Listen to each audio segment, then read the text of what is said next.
বরাক উপত্যকা তথা পার্শ্ববর্তী রাজ্য ত্রিপুরা, মিজোরাম ও মণিপুরের লাইফ লাইন বলে আখ্যায়িত 6 নম্বর জাতীয় সড়কের মেঘালয়ের অংশে প্রায়শ ধস পড়া সহ নানা দুর্ঘটনার খবর সংবাদ শিরোনাম দখল করে থাকে।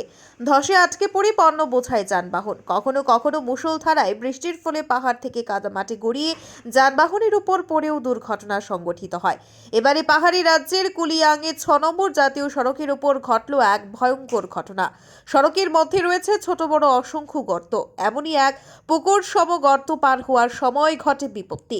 গর্ত পেরোতে গিয়ে দ্বিখণ্ডিত হয়ে যায় পণ্য বোঝাই এক বিরাট ট্রেলার গাড়ি।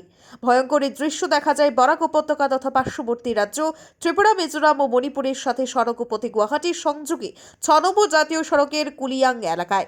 ঘটনাটি সংঘটিত হয়েছে সোমবার দুপুর নাগাদ। পণ্যবাহী একটা বিশাল ট্রেলার পুকুর সদৃশ গর্ত পেরিয়ে শিলচরের দিকে আসার সময় দ্বিখণ্ডিত অর্থাৎ দুভাগে বিভক্ত হয়ে যায়। বরাক উপত্যকা তথা পার্শ্ববর্তী রাজ্য ত্রিপুরা, মিজোরাম ও মণিপুরের লাইফ লাইন বলে আখ্যায়িত 6 নম্বর জাতীয় সড়কের মেঘালয়ের অংশে প্রায়শ ধস পড়া সহ নানা দুর্ঘটনার খবর সংবাদ শিরোনাম দখল করে থাকে।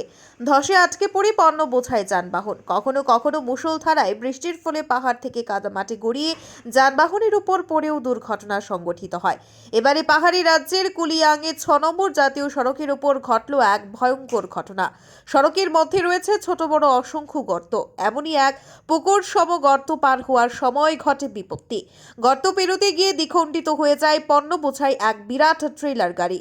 ভয়ঙ্কর এই দৃশ্য দেখা যায় বরাক উপত্যকা তথা পার্শ্ববর্তী রাজ্য ত্রিপুরা, মিজোরাম ও মণিপুরের সাথে সড়ক পথে গুয়াহাটির সংযোগে 6 নম্বর জাতীয় সড়কের কুলিয়াং এলাকায়। ঘটনাটি সংঘটিত হয়েছে সোমবার দুপুর নাগাদ। পণ্যবাহী একটা বিশাল ট্রেলার পুকুর সদৃশ গর্ত পেরিয়ে শিলচরের দিকে আসার সময় দ্বিখণ্ডিত অর্থাৎ দুভাগে বিভক্ত হয়ে যায়। ব্যুরো রিপোর্ট, আজকের বরাক।